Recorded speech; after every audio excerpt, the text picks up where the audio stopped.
Let's give America the kind of comeback that New Hampshire has just given me. What she does now, of course, is she embraces the applause. She goes up to it. She almost wants to hug people for the noise that they're making, for the reaction that they're giving her. What are the coaching giveaways? You can tell when somebody is coached, when their gestures don't seem natural, when the beat is off slightly, when you can tell I'm thinking and then I'm showing. Hillary always looks like she thinks before she shows anything. I am not going out there on my own. Mark Jeffries also detects signs of coaching in the new, improved Hillary. Who believe, as I do, that this country is worth fighting for. Now, you see, when you coach your politician, you have to create the illusion that they are loved by many. Now, even when you step out onto a stage and your audience is applauding you, you still have to create this image that there are people out there who you know personally, people that you're thrilled to see. So what you do as a politician is you point to the audience. This is the only time you can use your finger, because you're going, hey, thanks for coming. Now, of course, there's no one there that they know. And if you are in the audience, you're looking at her going, she's pointing at me. Is there somebody else? But the whole thing is a game, and it's a brilliant one, because when you watch it on TV, you go, wow, she knows so many people. Politicians now know they must pay attention to the 93% of communication that's nonverbal. But what role does body language have in everyday life? Does good body language help close a deal? To find out, we hired 2 women to pose as new car customers.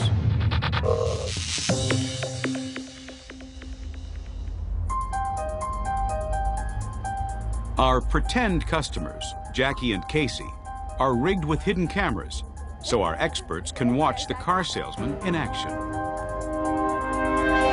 First stop is a BMW showroom, where they're greeted by Corey, one of the salesmen. Oh, look at the fixing the tie. There's some preening. Must have saw that there are 2 cute girls waiting. He's fixing things up. Hi, I'm Jackie. Nice to meet you. Nice to meet you. Hi, Casey. Hi, Casey. Nice to meet you both. I wanted to come and take a look at something in the 3 Series, if you have something available. Certainly. Certainly. Let me grab it. Kind of quick on the handshake, but he was smiling, which is very genuine. Okay, look at how he approaches. The salesman approaches the 2 women. He's got a giant smile, which is what he needs to have. And he's also got his head bowed slightly forward, which is very important for displaying submissiveness. Very useful for a salesman. Salesman Corey has started off well. Oh, looks like he put a winter coat on and an umbrella. He's going to take the girls outside. So this is a man that wants to make a sale. Okay. And it looks like he's going to give Jackie and Casey a test drive. I'm looking more at the sedan, I think. I'm not looking for anything particularly fast, nothing. Look at not messing around. This guy is on his A game. Great posture. He had a little jump in his step there going to the car. And off they go. I believe this salesman's body language is near perfect throughout.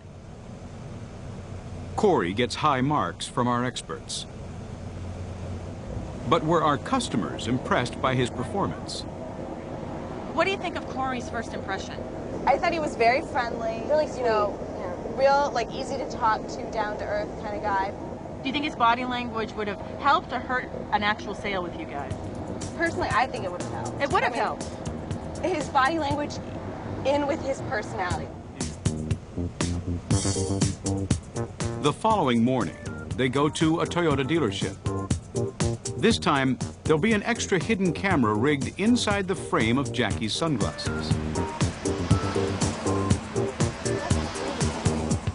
This is Jackie. Hi, Jackie. This is Jerry. Very hot. Nice to meet you.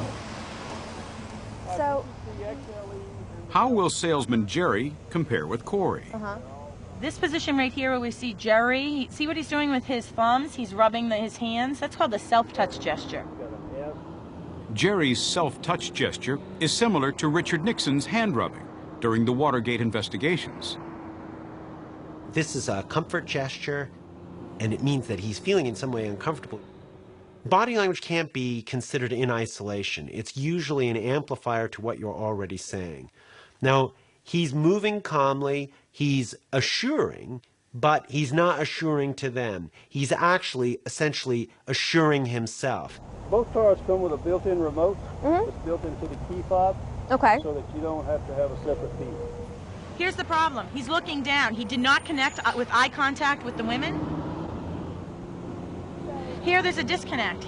By standing up, what happens is you're saying, I'm more important than you. If anything, he should be down, crouched on his knees a little bit. Inside the car, Jerry's showing off the various features. But is his body language helping to persuade a potential customer? Oh my God, that is very nice.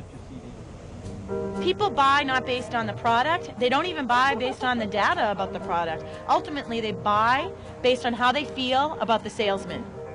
So how do Casey and Jackie feel about Jerry? He seemed a little distant to me in general, even when we were, I mean, it got better as it went on in time, but there was definitely some distance there throughout the sale. Camry is more Comparing their experiences, we asked them which salesman would be more likely to sell them a car. Bye. Have a good day. Oh, Corey, Corey, definitely. yeah. Definitely. Yeah. Why? And look at your genuine smiles pop up, by the Because way. he has a genuine smile. I mean, like you said, he has the confidence about him, and he was sure, but it wasn't overconfidence. It was just natural. He just had it. One of the acknowledged masters of body language is former President Bill Clinton. Bill Clinton is great at establishing rapport. He's one of the all-time best.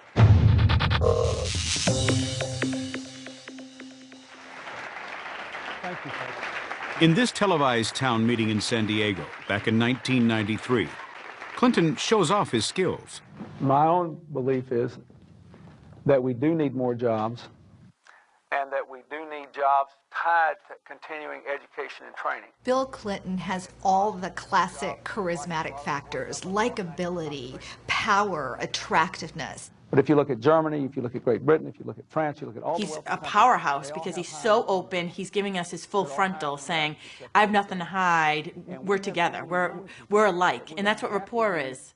Every good speaker who speaks formally expresses from the heart. Clinton expresses from the heart. And they managed to grow rather Clinton's briskly. gestures deliver his message to any size audience. Arkansas. The President of the United States, William Jefferson Clinton. We do not need to build a bridge to the past. We need to build a bridge to the future, and that is what I commit to you to do. He gestures on the beat. Very, very significant. In telling whether somebody's being authentic, being honest, you want to make sure they're gesturing just a second before they say it. You feel it, you show it, and then you say it. We need to build a bridge to the future, and He's gesturing just before he says it. The real mark of a body language master, though, is how they deal with a difficult situation. My question is, can you name one country that has ever taxed and spent itself back into prosperity? Thank you. Mr. President? Well, the answer to your question And, is I you know, can't. I'll just pause it here because you can see straight away that he is not happy with that question at all. But he betrays very quickly and for a very short period of time the fact that he does not have an answer. He does the mouth pull. He goes, oh. Mr. President? Well, the answer to your question is I can't, but you can't fairly characterize my program as that. I have cut more spending than my predecessor did. He's very quick. He instantly regains his composure, and that's one of the things with Bill Clinton. He has this power to regain composure. First thing I did was cut the White House staff by 25% every 3.5 months, then came to the Like White Bill House Clinton, all night. Tony Blair has a reputation for composure in public. But it didn't always come naturally.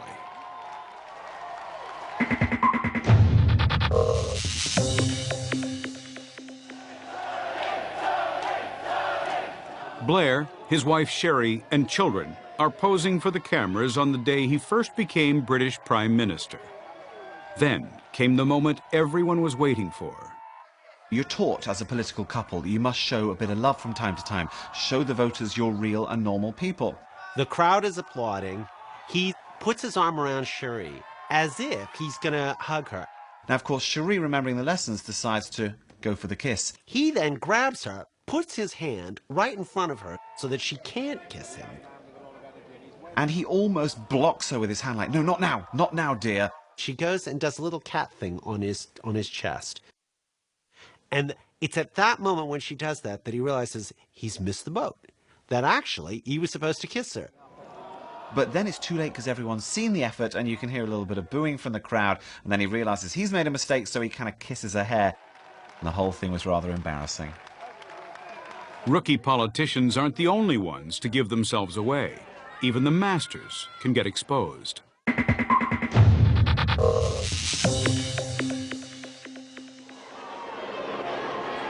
Take this promotional appearance in 2005 by actors Angelina Jolie and the recently separated Brad Pitt. Thank you guys. When it came to the premiere of Mr. and Mrs. Smith, Angelina Jolie and Brad Pitt, their body language was screaming to me, there's more to the story here. The press had been full of speculation about whether Pitt and Jolie were having a secret romance. Just before they run the film, Brad Pitt says a couple more cute little things, and Angelina Jolie becomes like Princess Diana, you know, with the whole looking down. She looks up at Brad Pitt, and she looks back down, like, take care of me. It is a massive flirting technique. It, for me, was the crucial point that said, there's something more to the story here. We're really excited by it. We know you're going to like it. It's great fun. And, instead of just being a chum and a pal, why does she have this little girl flirting thing going on? Just a few months later, Pitt and Jolie became an official item. President Clinton had a more serious problem when rumors of his personal relationship with Monica Lewinsky began to circulate. He decided to make a very public televised denial. His words were crystal clear. And I worked on it till pretty late last night. But I want to say one thing to the American people. Clinton was addressing both the TV audience and the reporters at the White House. I did not have sexual relations with that woman, Miss Lewinsky. But his normally assured body language was not conveying a reassuring message. These allegations are false, and I need to go back to work for the American people. Thank you. To show that you're in integrity, your face, your head, your gestures, and your body need to be in alignment. In this case, he's gesturing in one direction and looking in another direction. I did not have sexual relations with that woman. So he's pointing here, but looking here. Well, that's a disconnect. That doesn't make sense. Why is there an incongruency there? It should be, America, I want to tell you something. Not America, I want to tell you something. I did not have sexual relations. Now, look again at the way the president's head moves. I never told anybody to lie, not a single time, never. Never, never, never, not a single time. We see the head shaking no, but we didn't see this head shaking no when he said he didn't have sexual relations with that woman. I did not have sexual relations with that woman. So although he's trying to control his body language, the truth was leaking out.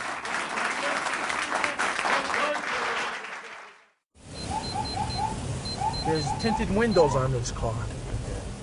Out on the streets, reading body language accurately can be the difference between life and death.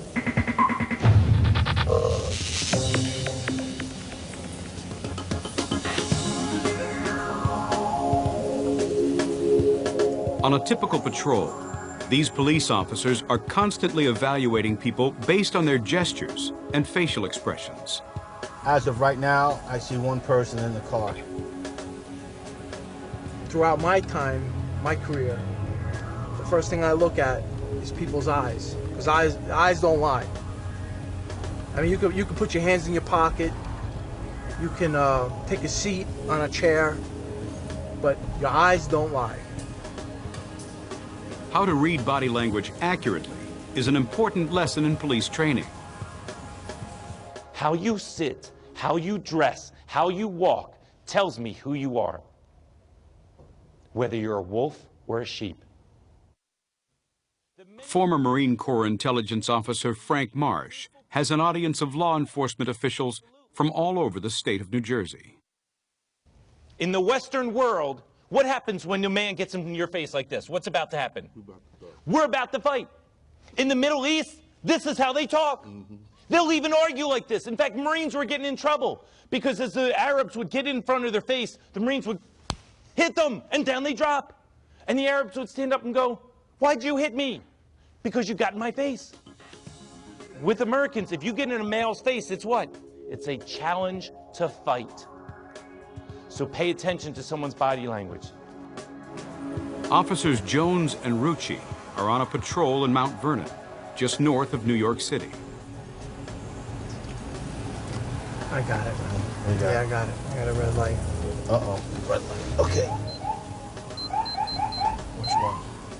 Is he okay? They pull over a woman for going through a red light. As Rucci approaches the car, he has to be sensitive to the body language of the driver. If she's fidgety, if she can't give a direct answer to a question, if her hands are moving, if she's constantly looking in a rearview mirror. So now, Officer Rucci, now he's very comfortable with this car stop. Police officers have learned through bitter experience that if they don't keep their body language antenna tuned, things can go terribly wrong. Former sergeant in the New York Police Department, Lou Civelli, now trains police officers to recognize key body language indicators. He uses this video of a 1998 incident recorded by a dashboard camera to point out the real danger in not being sensitive to body signals. What you have here is a sheriff's deputy in Georgia pulls over a vehicle for a traffic infraction. As he pulls the vehicle over, there's several indicators telling us that this was going to be a bad stop. The sheriff's deputy was alone. Okay, what you have here, the car stopped. Right away he opens his door, which tells us he's either going to attack the officer or he's hiding something in the vehicle. He's trying to distance himself from that vehicle. Everybody knows once the police pull you over, you're supposed to stay in the car. Come on back here for me. Come on back. But the driver gets out of the vehicle, which is alarm bell number 1. Here the officer says, now, step towards me, and he hesitates. He's not ready to do his thing because he doesn't want to do it based on what the officer says. He's got a plan in his mind. More body language indicators that he's about to do something to this officer. How you doing today? Comes out, closes his coat, which tells you that he's nervous about something. He goes right, puts his hands in his pockets. That tells you a couple different things. That he's either nervous about what's about to happen, he's going to get aggressive, or he may have something in his pockets. Back here, keep your hands out of your pocket. Alarm bell number 2. The driver's out of his car and has put his hands in his pockets, both potentially threatening body language indicators. Now the sheriff's deputy gets out of his patrol car to talk to the driver. Here what he's doing, he's dancing around, trying to intimidate the officers, show that I don't have to listen to you. I don't have to listen to what you say. You have no authority over me. And then right before he finishes up his dancing routine, if you notice, he claps his hands. Clapping the hands is one of the last indicators you see when someone's about to fight. They like clap their hands to get the blood flowing, and then they go to attack, and that's exactly what he does. Come here, sir.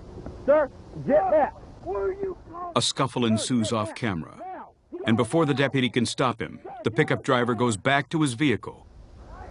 He appears to be searching for something. I am doing my life. Get back here now. The driver now has a gun. Put the gun down. Well, I got him down with the gun. I need help. The situation gets out of control. Shots are fired, and the deputy is killed.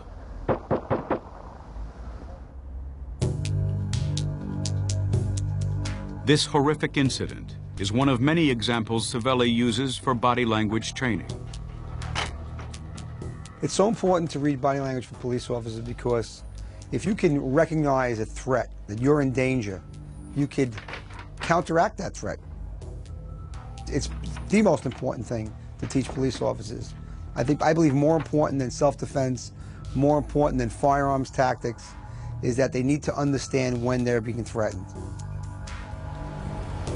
Out on the street, a police officer can use often subtle body language, or tells, to pick up on possible guilty or criminal behavior.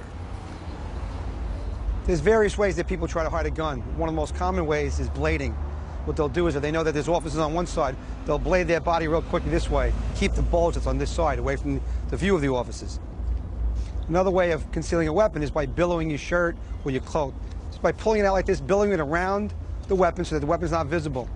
Finally, if I'm going to try to grab for my gun, the first thing going to happen is my thumb is going to twitch so it can clear the top of the shirt. So if you watch my hand's going to go up, and the first thing to go up is my thumb. I'm going to pull up and try to grab my weapon. And the reason I do that subconsciously, I know that my thumb has got to clear this weapon before I pull it out. Blading, billowing, and the thumb twitch. All potentially threatening signals for those that can see them.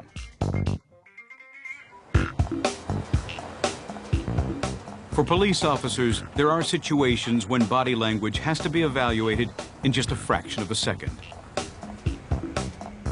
When Savelli was a New York cop, he worked in narcotics with Officer Paul Rossi. Our team was making undercover buys. We were hitting drug locations. We ended up coming to this drug location. We do what's called a buy and bust. Our undercover would make a buy, and then us and part of the field teams would go in and bust the drug dealer.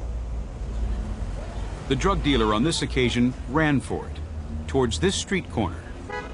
We were up there, we came flying around the corner, and then we came flying into here. We saw him running into there, we saw the back of him from a distance, and then we just drove in. We jumped out of the car, we ended up right over here. Right, we jump out of the car, you have to remember, the drug dealer lived right there. We're familiar with the neighborhood. We come out, we're flying out of the car, we see him coming around, he goes in, and what do you see him, Louis? He's got the back of his body goes right through the door. He goes right in. We come in, right, we're face to face with him right here. And of course, when we come in, the gun was already out at this time. Okay? A man was standing behind the counter with a gun pointed straight at them. I'm doing this, trying to hide behind something. Lou's coming up that side. Both Lou and Paul were about to shoot. Drop the gun, drop the gun, drop the gun, drop the gun. By that time, Lou was up. Something about the guy told us that he wasn't a danger to us. The way he was acting, the way he held the gun, the way his body was pointing, the way his eyes, although his face was fixed on Paul, his eyes kept going that way, which meant he wasn't intent on hurting us. The man behind the shop counter was in fact a frightened shop clerk. We hear the gun go hit the floor. Turns out his eyes were giving up the guy in the back. His body language told us that guy's back there. And we went to the back room, caught the guy in the back room hiding. We caught our drug dealer in the back room. It all only lasted a few seconds. Looking back, Savelli knows it was his split-second reading of body language that stopped him from shooting the shop clerk.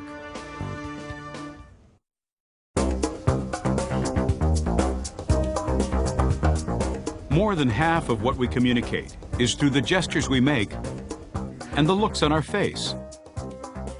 Scientists have dissected the thousands of different expressions that appear on the human face.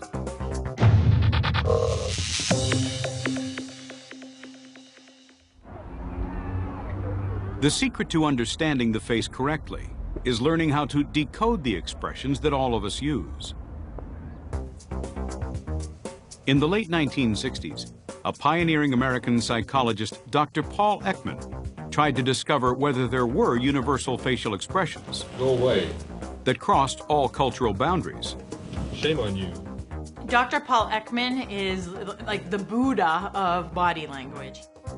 Ekman is so important because of a study he conducted that compared the emotions in facial expressions of people in Papua New Guinea and Japan with those of people in Western countries. His team asked volunteers to make faces corresponding to a particular emotion and filmed the result. And Ekman found that there were in fact 7 universal expressions of emotions on the face. Happiness, sadness, anger, fear, surprise, contempt, and disgust. We all have them. Doesn't matter if you're 6, 66, 106. Doesn't matter if you're born in Iran, Japan, or the United States. They appear pretty much the same way in our face. But Ekman's facial research didn't stop there. He then developed an entire system of looking at the muscles of the face, such as movements that would happen between this muscle and this muscle, so you could get a smile. And he then characterized those, giving us essentially an alphabet whereby scientists could talk to one another and characterize exactly what facial movements people were making.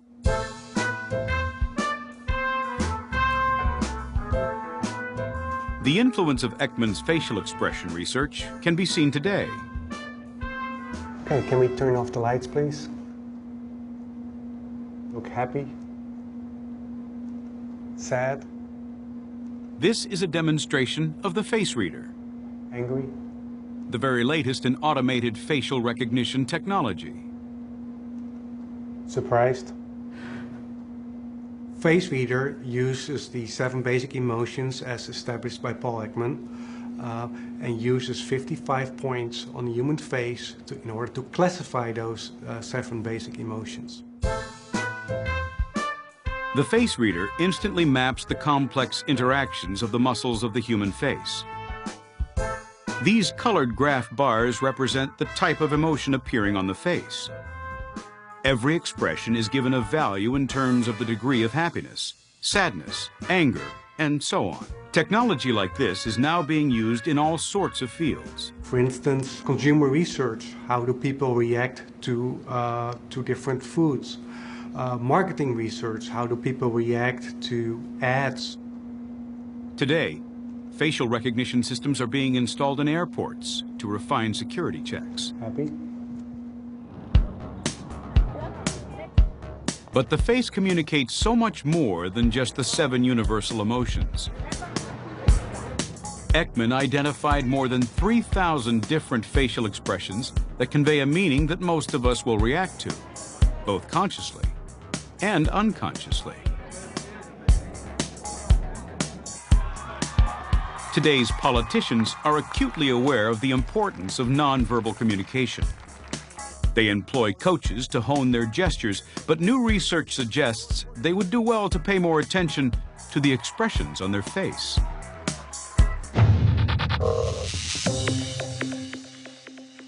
I will be our party's nominee for President of the United States. Thank you, Wisconsin. And more of the same. Every presidential candidate has to try to win our trust. And looking forward. They need us to believe they're competent for the job before we're willing to vote for them. Together, we will change this country. But how do we decide whether they're competent or not?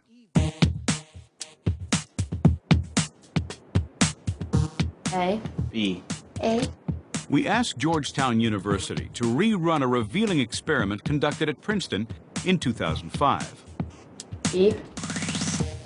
Student volunteers make instant decisions between pairs of faces appearing on a screen. Okay. B. B. B. The student's task is to decide in sometimes less than half a second which of the 2 people is the more competent. A. It seems that we're so sensitive to facial expressions that we're comfortable making snap judgments like this. B. A. Even when the students have several seconds to choose, they don't alter their initial decision. What they don't know is that the photographs are of candidates who were running for the Senate, the House, and Governor in 2002 and 2004. B. What kinds of expressions communicate competence? A. B. I'd say a genuine smile. A. Anytime there was a